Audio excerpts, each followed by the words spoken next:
everybody, Rana here. Welcome to Rana's Radar. I'm traveling through Charlotte and I've been invited to check out a hot rod shop. So I know you guys like the shop tours. I know I enjoy it. So let's go ahead and check out Holohan'S hot rod shop here and let's find Dan. This is right outside the building.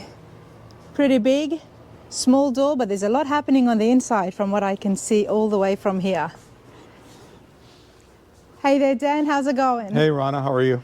Good. Thank you so much for inviting me. Oh, yeah, not a problem. Okay, wow. Can we just, I'm going to back up here for a minute. Okay. I'm going to scoot by you and shut that door. Go for it. Let's give everyone a good look because there's a lot happening here. And I love seeing cars when they're absolute projects. And then we've even got some almost finished. Yeah, Dan. It's a lot of work in progress and a lot of long-termers. Okay, well. There's two of my helpers right there. Oh, that's so cute. That's Wrigley and Wally. They're my shop supervisors. Oh, they're so cute. I mean no harm. Okay, well, Dan, tell us first, before we start having a look around, tell us about your shop here. This is my 14th year. 14th year. As a business owner, as my own hot rod shop. But I've been doing this for 30 years. 30 years. Maybe, something like that. Professionally since 2001. But you're an absolute hot rodder at heart. Yeah, self-taught basically. Okay. Yeah. Worked at two good shops. Worked at Rad Rides by Troy. Nice. There's a place you should go. I know, I will. It's on the list. It's very cold right now there. Yeah, exactly. And then I moved down here in 2007 and went to work for Detroit Speed for a couple of years. Okay. And then in 2010 I opened this. Nice. So what is your background when it comes to cars, restoring cars? What do you specialize in? I'm known for my fabrication. Okay, so fabrication. Yeah, fabrication. You know, when I worked for Troy, you know, I was fabricator up there, and we worked on some really killer stuff. Mm-hmm. Now that I got my own shop, I pretty much do everything. Yes. But interiors. Oh, you do interiors as well? No, but interiors. But interiors, okay. Yeah. It's just me and my son. I don't have a crew. Just you and your son? And he's part-time. Working on everything here. So mainly it's just yourself? Yeah. My son came on board within the last year. He's a good pair of hands, best pair of hands I've ever had. But I've had guys in and out of here through the years, but it's hard. It's hard to get somebody good. Absolutely, especially when you want to do such good quality work. With the passion, and you know, the passion needs to come first, and then the pay will come after that. But you know, I just haven't found the right crew yet, and it's getting to the point now where you don't need it. Can I say that? There is so much happening here, and it's just been yourself. Yeah, I'm in a process now of my pre-retirement, because I'll be 65 here pretty soon. Okay. So within the next 3 or 4 years, probably, it'll sneak up on you fast, because the older you get, the faster it goes. So, well, I'll take it. I'm gonna kind of like I want to downsize is what I want to do. Get into either split this shop or get into a smaller shop, but basically downsize on the projects. Mm-hmm. I don't create a lot of stress for myself, other than, you know, I got all my customers are great customers. There's really no pressure. They know that going in here. I tell them I'm a one-man show basically. You got to have patience. You got to have patience, absolutely. But they come to you because they know you. They know the quality that you produce out here. That's why they come to you, even though knowing that it will take a little bit of time. Yeah, and it takes a lot of time. I mean, that car right there, that's been here for, well, since I opened. Wow, it's a 55. 56, Oldsmobile. 56, okay. Yeah. So, I mean, I've been here 14 years. It's been here 14 years. It's been here 14 years. Wow, that is so, you know, I find that interesting because, and it's inspirational as well. There are so many people working at home on projects. Mm-hmm. And in a way you started like that too, but then you did get into the industry and work for some very big known companies. But now, still by yourself, but you've got a shop of your own. And it can be done. It might take some time. It can be done, yeah. No regrets, really. Just what they say, hindsight's better than foresight, I guess. Yes. It just takes a lot. You know, I got a lot. I got 11, I think, what is it, 11 projects in here. 9 customers, 11 projects. There's 2 projects. 2 guys have 2 projects in here. Okay. But, you know, so basically 9 customers and 9 different personalities. And you've got to handle it all. You got to handle it all, and I do the billing and the invoicing and pay the bills and clean the toilets and take the garbage out. And Everything. Wow. Well, you know what? That is awesome. And good on you. And congratulations well, for thanks. doing that I mean, and yeah, carrying that forward. it's a lot, but I'm trying to scale back. Like I said, I'm even now, I'm down here 7 days a week. But Sundays it's a half a day, and usually it's just I call it driving the desk. Sitting behind the desk and doing what I need to do. Some days are better than others as far as getting stuff done.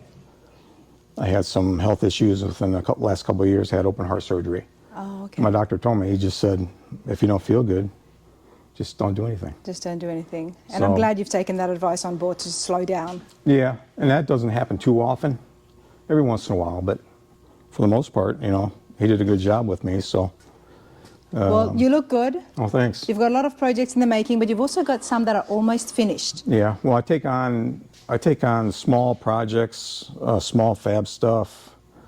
I do louver. That's my louver press over there.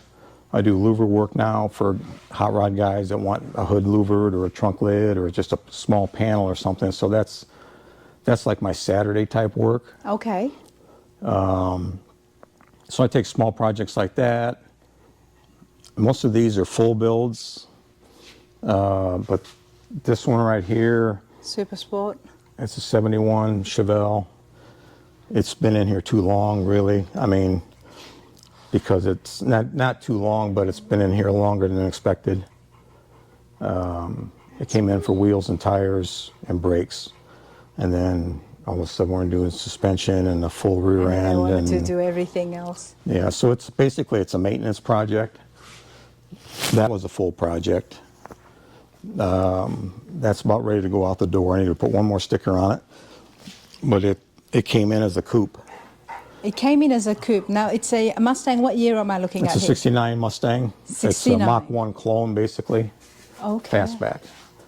69 fastback. So wow. a coupe is where the roof stops and the back window like Yes. this. So it came in, it was like a butternut yellow with a black vinyl roof. Fixed the floors. There's a lot of work here that you've done. Like you said, fabrication Well- is your specialty, but to do this and get it to looking like this, which looks like a completely different car from the back until you get to the front, but it looks beautiful nonetheless. This is amazing. You know, I fixed the floors, and then after the floors were fixed, basically I cut the body off all the way to the cowl. And then Dynacorn is an aftermarket sheet metal company. They make a kit for this car to Okay. turn it into a fastback. Oh. But, you know, it's a left and right structure with the wheel tubs already in place, the rockers in place, but you still got to do the work. I mean, it's left and right structure, left and right quarter panels, roof, original tail panel to the car, original deck lid to the car, original front fenders, original hood. But the rest of it's aftermarket. And I painted it, and I'm not a painter. And you did the paint yourself as well. Yeah. I'm not afraid to do stuff, and I surround myself with good people, good product. I shoot BASF or Glazrit paint, Nice. and it's a waterborne paint. A waterborne paint. What does that mean? The base color is it's not solvent based. It's water based, Okay. but there's still a little bit of solvent in it. But it's just a whole different way of painting, I guess. See, since I'm not a painter, I really didn't know any different. So when it come time to shoot this car, I talked to Glazrit, and they said, "Why don't you shoot waterborne?" And I said, "Well, okay." So I got a lot of help with them guys. They sent me to Atlanta for a couple-day class, and this has been This has been 10 years ago.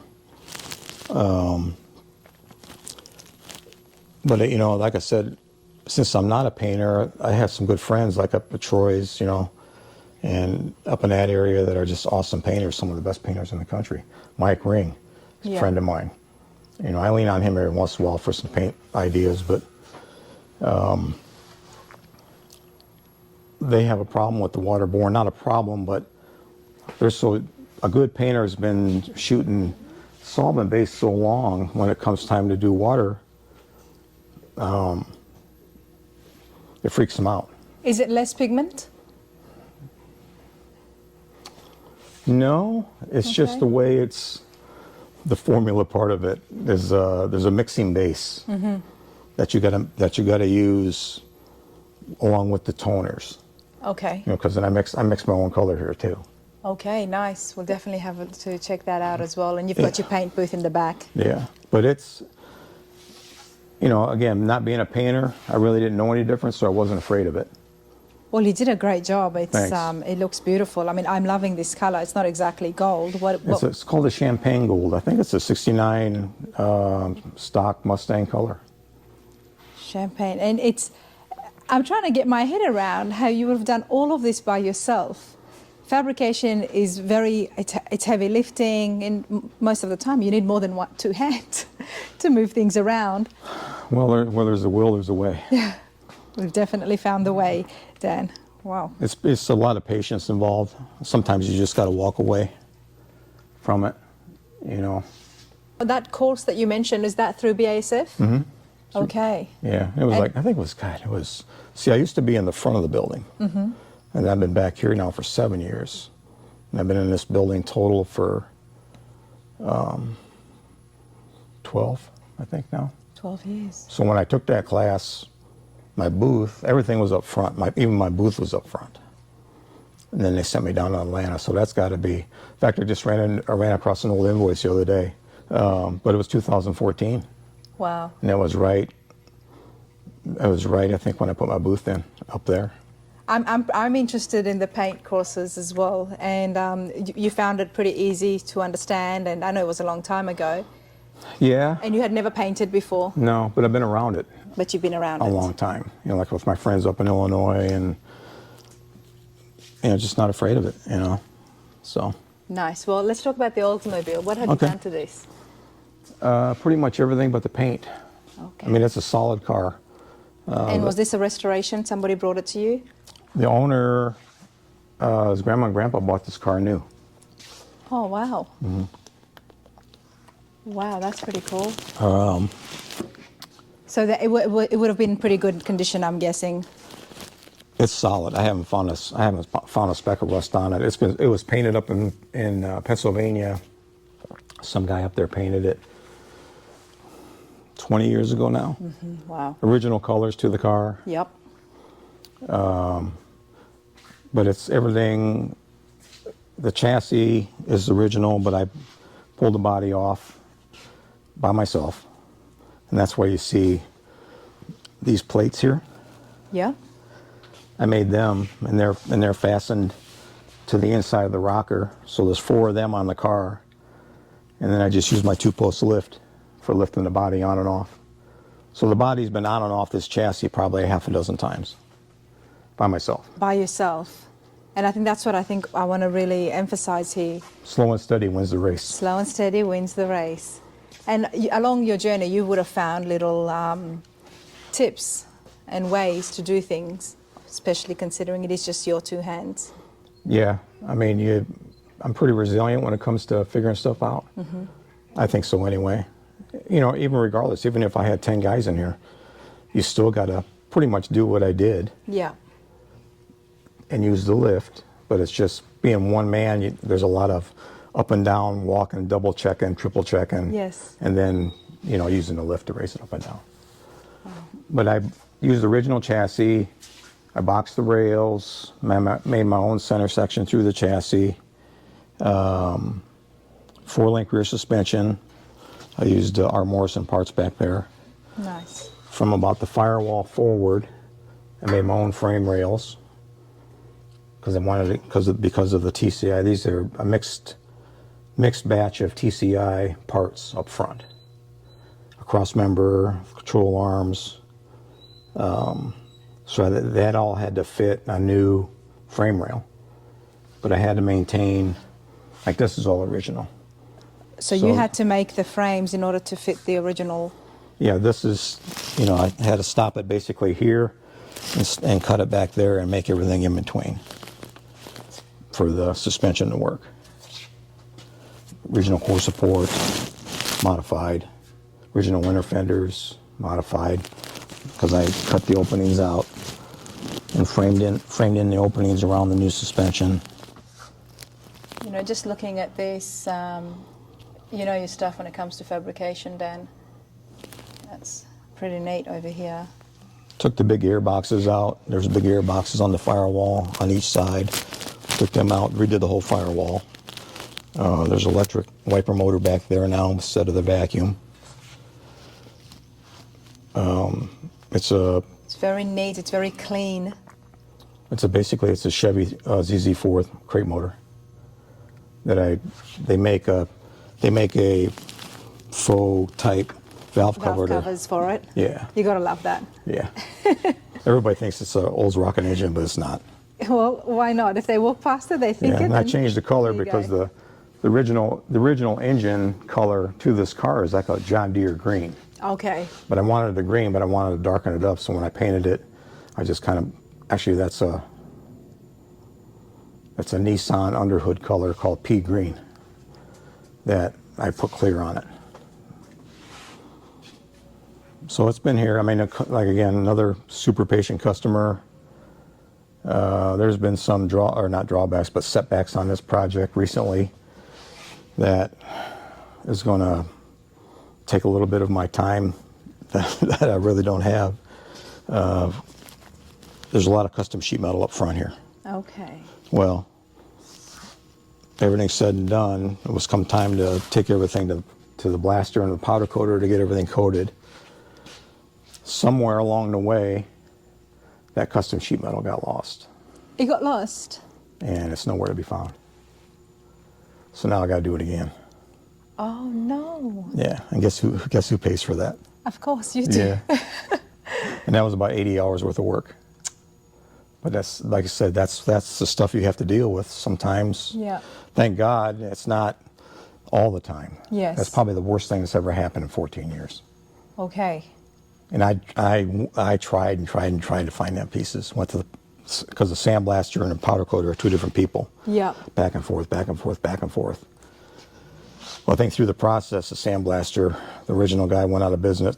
He went out of business, and then the new guy that bought him, they cleaned house, and they probably just pitched it. I think something like along those lines would have happened. So I made the fuel tank for it. No paint work on the car at all, except for the firewall. The whole bottom of it. It's almost finished. Yeah, I mean, and I told the customer I'm going to make a custom air cleaner for it. Okay. Like a delta wing shape. Nice. Like a Chrysler type. Now, when you make these custom pieces, do you speak with the customer and get them what they want, or is there rendering involved at some stage? There's my rendering. There's the rendering. Yeah. I thought I saw something there. Let me have a look again. Okay. It's basically, it's patterned off of, I think a Chrysler made them back in the day. That's pretty cool. So you can you make the parts here as well. Yeah, and it's a pretty easy part to make, and the customer's good with it. And this is where it happens? Yeah, here, and is which bench is not the messiest. And then most of my sheet metal equipment's in the back wall there. Okay. My shear, my brakes, my bead rollers right there. So I got equipment kind of staged where I use it the most. And I've had this equipment for 22 years, 23 years. Most of it. Some of the big bands. So anything that's Dake equipment. Yeah. Out of Michigan, I bought that when I first opened. So now it's 14 years old. Is this one of a frame that you've worked on? This is a C10 chassis. That's what I thought. Upside down. Upside down.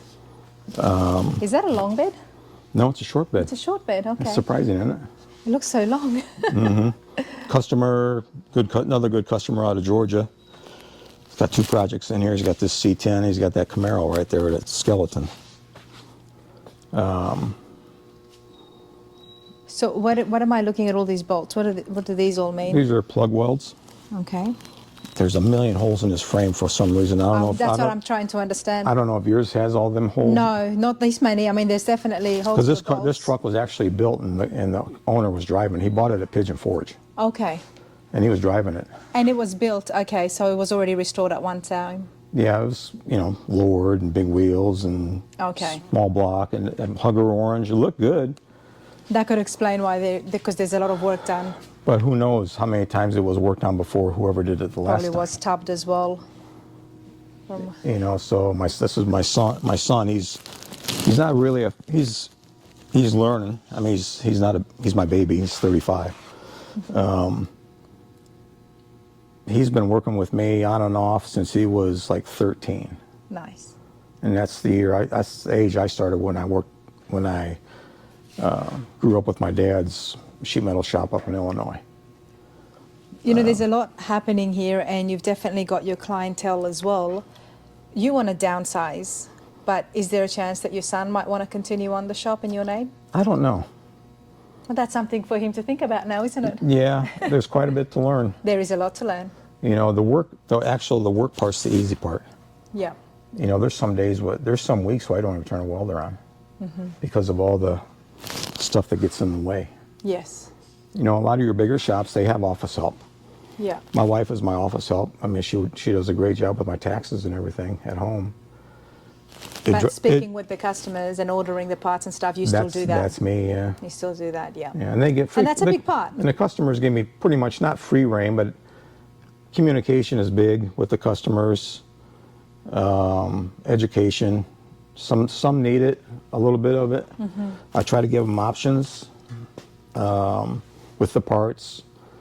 We talk about projects. Project comes in.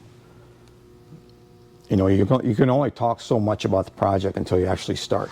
Yes, because then all the other things will come into play once the And you work really gets never started. know, because I have most of mine, sandblasted, like for the sheet metal, except for this car. Another great customer here, 66 Nova. Been here for quite a while, again.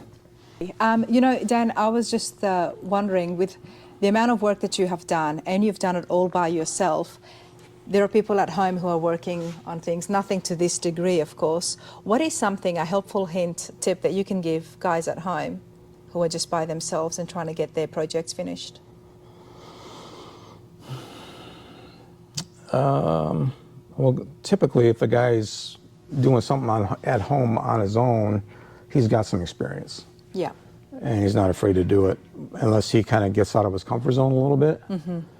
Once that happens, do research and call a lot of people, and just call enough people till you feel comfortable with the right guy that you're talking to.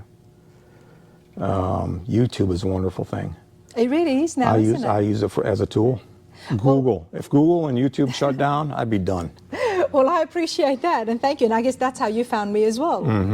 And YouTube is a great resource these days. My channel is not on how to make cars at all. Used to get inspired, but you have to you have to get through all the yes, of course, stuff before you get to the right guy, and then you'll know it. They'll know it, and like when I use it, I'll just skim through it. Yes. And maybe use 10 seconds of it. It's like nope, Yeah. and then I'll hit one. And it's like okay.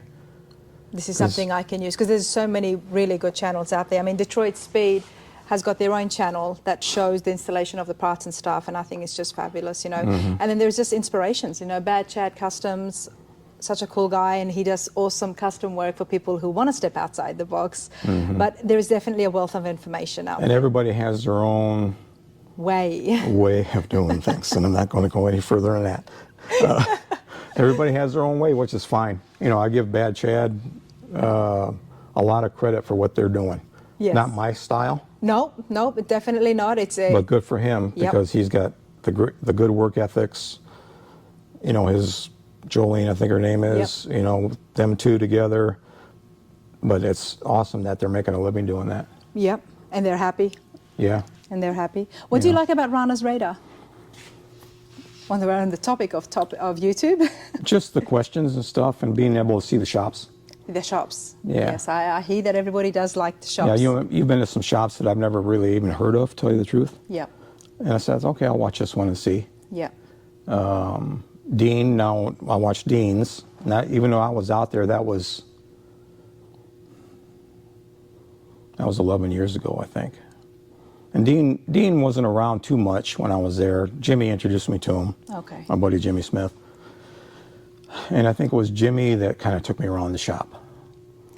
Dean Livermore, Hot Rods by Dean out of Arizona. We did do a shop tour, so I'll put a link there as well so you guys can check it out. Super cool guy, very, very cool custom classics. Good. I mean, he's been around a while, and he's got a good background, good history. You know, he's not afraid to do things, and he does the smaller stuff. You know, the maintenance stuff and all that too. So. And he makes the brackets for the radiators. Mm-hmm. That's pretty cool. So especially for the Tri-5s. But Dan, coming back to you, what I was going to ask you before is, what is a car that has stuck with you, or one of your best builds that you've done? Because the craftsmanship is pretty amazing right here. Thanks. I do a lot of Camaros. Okay. For some reason. I think it was maybe because I worked at Detroit I was just Speed. going to I say, don't know. maybe Kyle had a bit of influence on you. I don't know. I mean, when I first opened, somebody actually asked me if I was a division of Detroit Speed. It's like, no. Yeah, because you were there for so long. Only 2 years. Only 2 years, okay. Yeah. 2.5, basically. Okay. But I did a Camaro for a fellow out of New Zealand. Mm-hmm. Great guy. And I don't do timelines.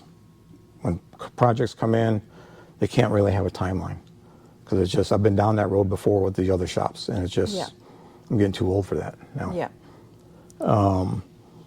But he came down to one of my workshops, my TIG welding and fab workshops in 19, which I'm going to do again here, I think this year, hopefully. The pandemic killed it after that. But that's, we were talking about that before my battery ran out. The TIG welding and fab classes that you run here at your shop. And who are they for? The beginner, intermediates, for anybody really. Yeah. And do they come from a certain school? Is it an apprenticeship, or can anybody sign up for it? No, it's a 2-day. When I first did it in 19, it was 1 day. Okay. 8 hours, half a day of TIG, half a day of just mild fab. We made like a small mini wheel tub. But it always stretched out to about 12 hours. So in 2020, I was going to go to a 2-day class. TIG 1 day, fab the next day. Yeah. Then the pandemic hit. You know, and I was going to do it, and then guys were concerned, are you wearing a mask? And I said, well, my mask is my welding helmet. And they, you know, so I just like, I'm just going to wait. Yeah. You know, and then the heart surgery hit and all that stuff. And so now this year, my wife's really pushing me to do this workshop, because that's part of my retirement plan probably. Yeah. Just to pass that knowledge on. Yeah, you know, and I love doing it. So It's long. fun. And you love it, yep. You know, I loved interacting with the people, and I would have 5 guys in here and just bounce from table to table. Nice. Well, this one fella that came, he was from New Zealand, but he was a liaison for the country of New Zealand and worked up in Washington, D.C. For he was in law enforcement or something. He took my class. Yeah. And then towards the end of the day, he said, hey, can I stick around after class? I want to talk to you about something. I said, sure. And so, long story short, he said, I got this car. I bought this 67 Camaro off of Hemmings. It's a 23,000 original mile car. I've been looking for a shop. The reason I took your class is I wanted to meet you and see the shop.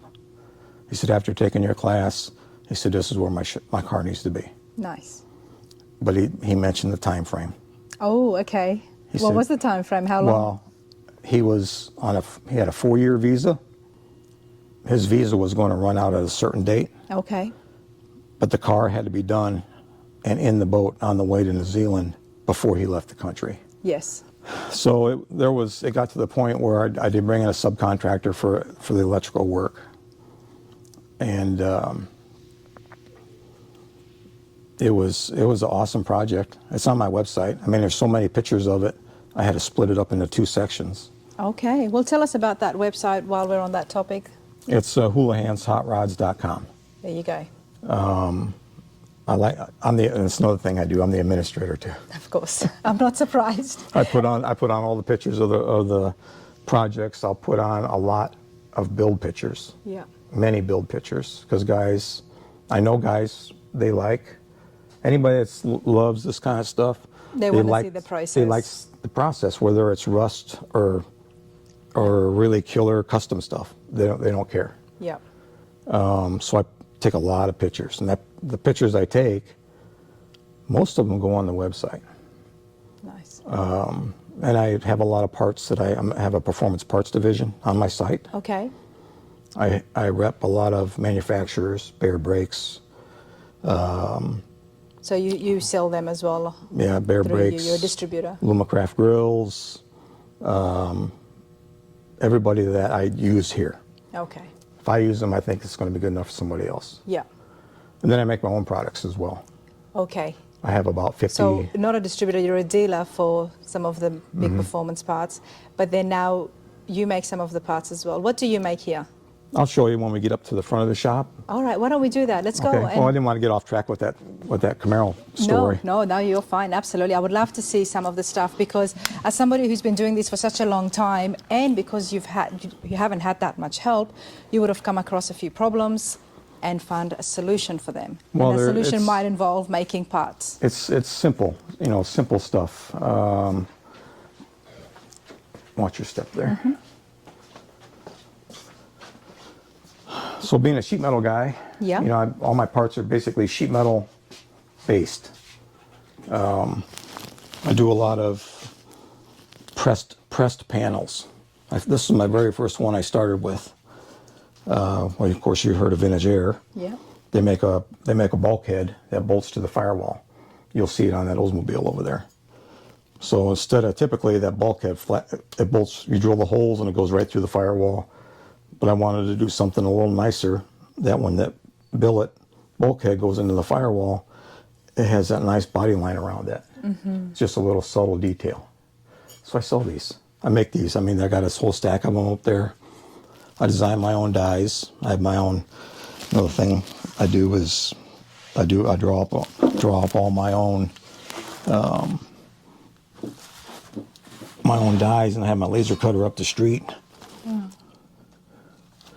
Cut the pieces off for me, then I put them together.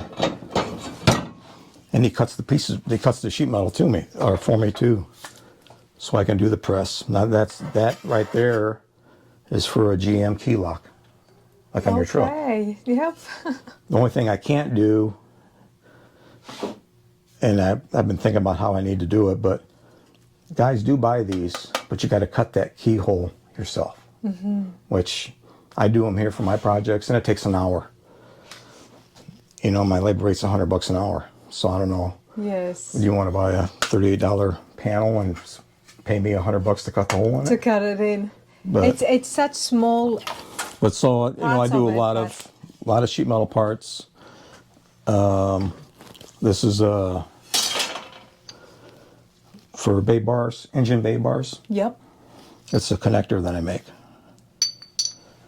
I have these made. Did you get these CNC machine then? Yeah. You've heard of EVOD. Yes. Sean out there does these for me. Okay. But it's, you weld these into the cowl. This gets welded to the bay bar, and then the bay bar comes out and it goes down to the front of your frame. Nice. So I do them. Exhaust hangers. This is my best product, probably. Stainless steel, laser cut exhaust hangers. I make the brackets here. I buy the rubbers. It's a really solid, secure way of running exhaust. And this exhaust would go here? It fits around, that saddles around the pipe. Okay. Your exhaust pipe goes in there, and then you put these accordingly where you need them. Yeah. And then these can either be I TIG weld them on, either TIG or MIG if you prefer. And I make different sizes, 3 inch. I was just going to say them. 2 inch, 2 1/4, sizes. 2 1/2. 3 inch as well. Yeah. Nice. Dan, That's pretty cool stuff. Why don't we have a look at your paint booth before we wrap this up? Because I know you've got it back here. So this is where you do the mixing?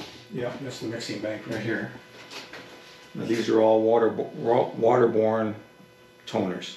Okay. You know, people, I mean, waterborne's been around for 40 years. That's where all your BMWs out of Germany and anything out of Germany is all water-based. But you can, I mean, you can smell, even though it's, they say water, it smells like solvent. Yeah, it does. And I think Glazrid, if I remember right, they're the only company.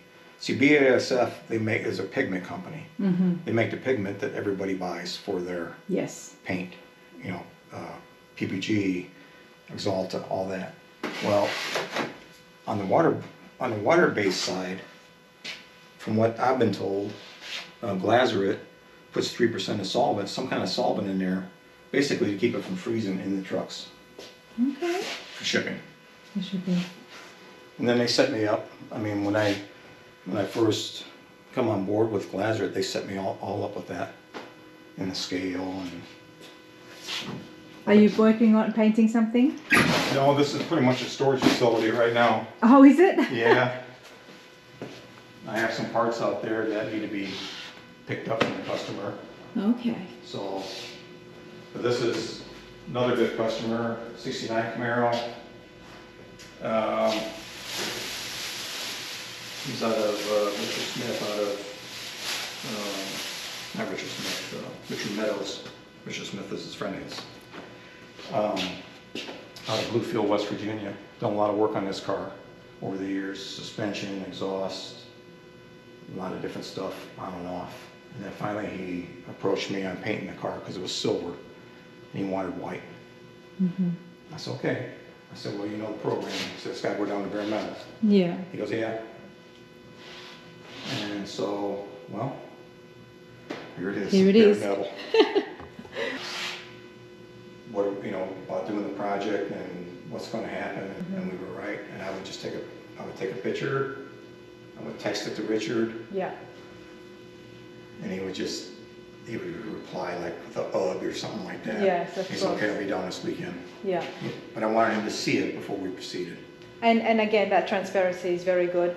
But you know what, I do want to ask you, come back out here, Dan. Okay. Thank you for showing me the paint booth. You've got a lot of projects happening here and you want to downsize the next couple of years. Does that mean that you will be finished, or will you work with another shop to help with the projects if they're not all finished? Because there's a lot of cars here. I haven't crossed that bridge yet. I mean, I'm just wondering, there's a lot of I'm wondering projects too, here. well, give me that answer, would you, when you figure it out? That's part of it. I mean, So in saying that, 'cause in would you reality- like more customers if somebody was to reach out after seeing this video? I've been turning away customers. You have been. I mean, I'm not surprised. You're running out of room literally here, using the paint facility for storage. Mm-hmm. So, but Yeah, I guess. I mean, I turn away projects, and there's guys out there that are just kind of tire kickers, I call them, I guess. They watch too much TV. But you know, a lot of smaller projects, a lot of rust. I turn away all the rust repair now, just like, without even thinking about it. But I always try to get to know the person a little bit within that conversation on the phone, to the point of, no, I'm sorry, I just can't do it. Yeah. You know, I got a shop full. I don't know when I could even bring it in. And I tell them, and they ask me, well, when do you think? I said, well, it could be next week. I mean, because in the hot rod world, at any given moment, I could have 6 trucks and trailers outside with customers that want their car. Yeah. Whether it's they're been here too long, they don't like me anymore, whatever. Yeah. So at any given moment, this shop could be half full, empty, okay. but it's never half full. Yeah. So, but I tell the guys on the phone that are looking to get stuff done,